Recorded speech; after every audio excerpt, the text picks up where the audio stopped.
mostrar o que acontece durante uma reunião espírita vista do outro lado, do lado dos espíritos. Muito bem, começamos com a primeira imagem, dando os créditos ao trabalho, todos os envolvidos no trabalho, e logo em seguida, a primeira cena do primeiro capítulo. Antônio Carlos Tonini volitando com um companheiro que vai acompanhá-lo até a casa espírita, de uma região que ele conhecia bem. Ele morou nessa cidade, trabalhava noutra casa, era um trabalhador espírita, desencarnou e, do outro lado da vida, quis conhecer o que acontecia durante uma reunião. Já que do lado de cá ele tinha conhecimento, do lado de lá ele queria saber como as coisas funcionavam. Muito bem, costumo brincar que nessa cena em que eles estão volitando, você não deve tentar fazer isso em casa, porque com este corpício ainda não é possível volitar. Já dentro da casa espírita, eles são recebidos por um responsável. Toda casa espírita, todo núcleo, em qualquer organização terrestre, sempre existe um espírito responsável que cuida do bastidor. E a casa espírita não é diferente. Joel é o espírito encarregado dessa direção.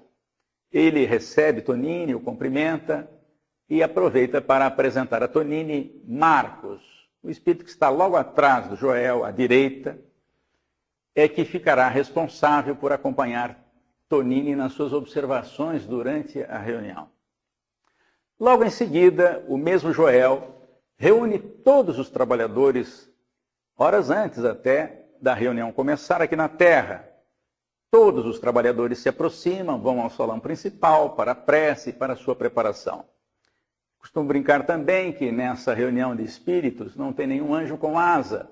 Os espíritos, nada mais, nada menos, são aqueles que saem da Terra e continuam suas experiências do outro lado. Portanto, há muito trabalhador aqui da Terra que desencarna e continua trabalhando na sua casa de origem, por exemplo.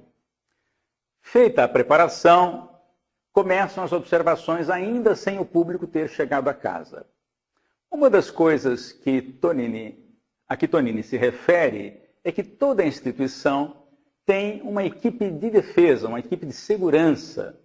Por que isso? Ora, porque aqui na crosta aglutinam-se muitos espíritos que não têm o ideal do Cristo, estão distantes das lições de Jesus. E, portanto, eles poderiam invadir o ambiente. É preciso ter seguranças para isso.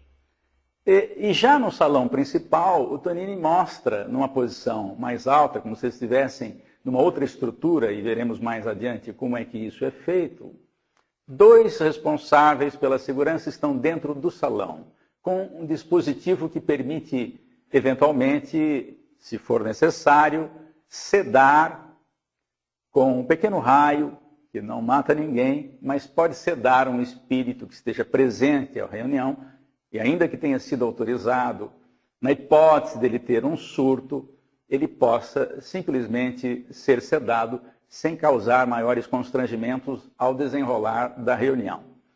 Então, o Marcos mostra ao Tonini esses 2 espíritos que já estão apostos para essa eventualidade, quando os encarnados e os desencarnados forem admitidos ao salão principal. Falamos então de uma primeira equipe, que é a equipe de segurança que a Casa Espírita deve e tem. Agora vamos falar de uma outra equipe que também a Casa Espírita tem. É a equipe médica. O responsável pela equipe médica já está no ambiente que será utilizado para os passes. E observa-se que 2 trabalhadores carregam uma espécie de ânfora à mão. E o Tonini pergunta o que é isso ao Marcos. E o Marcos explica que aqueles são recursos colhidos na natureza.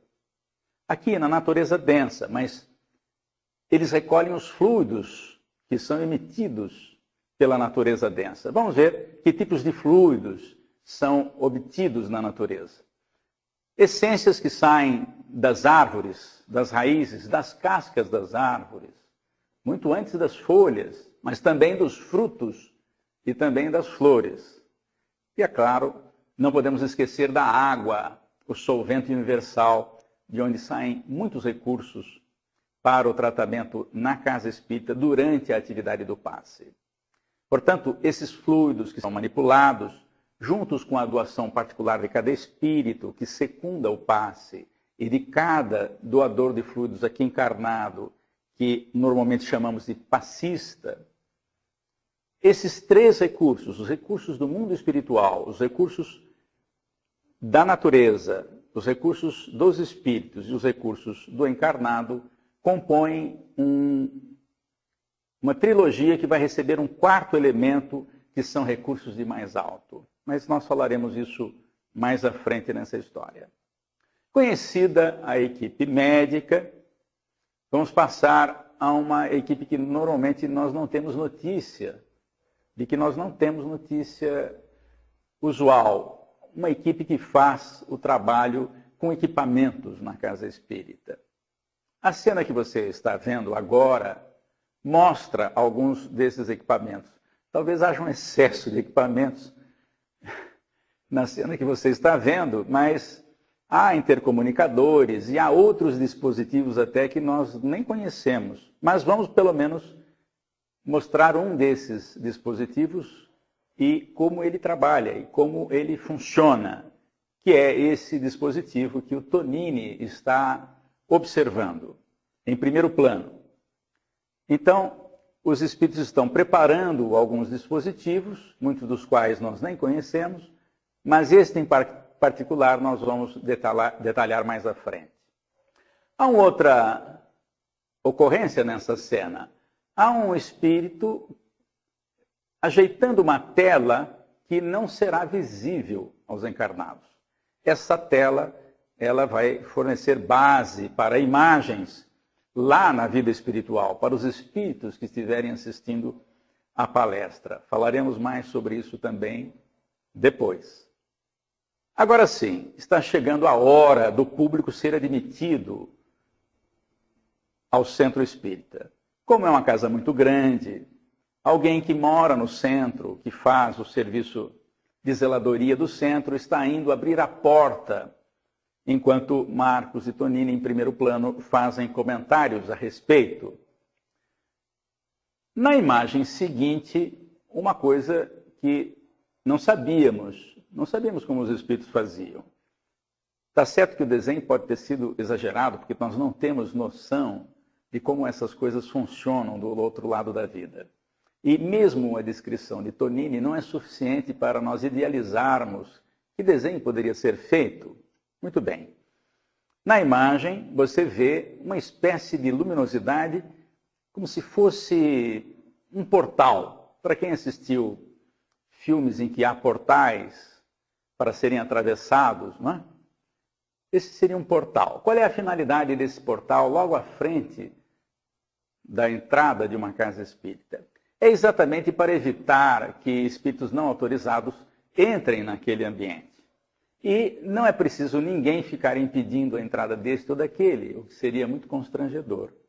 É um portal iluminado e que só permite passar espíritos acima de determinada frequência de pensamento. Portanto, nós não temos maiores preocupações quando entramos na casa espírita desse jeito, porque os espíritos não autorizados ficam lá fora.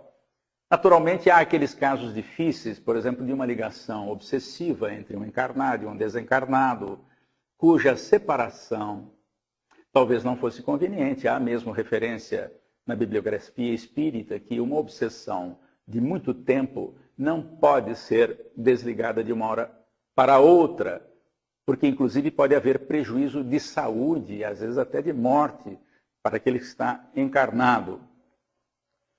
Esse portal, então, tem essa finalidade. Separa sem precisar ninguém ficar lá impedindo a entrada deste ou daquele e, portanto, não constrangendo os trabalhadores. Vocês vão notar aí que há trabalhadores encarnados entrando, há inclusive uma criança dando a mão à sua mãe. Estão entrando porque a Casa Espírita também tem, no dia da reunião pública, um espaço reservado à noção espírita e evangélica, segundo o Espiritismo, para crianças e jovens. E essa casa tem essa atividade durante a reunião pública. É uma casa grande.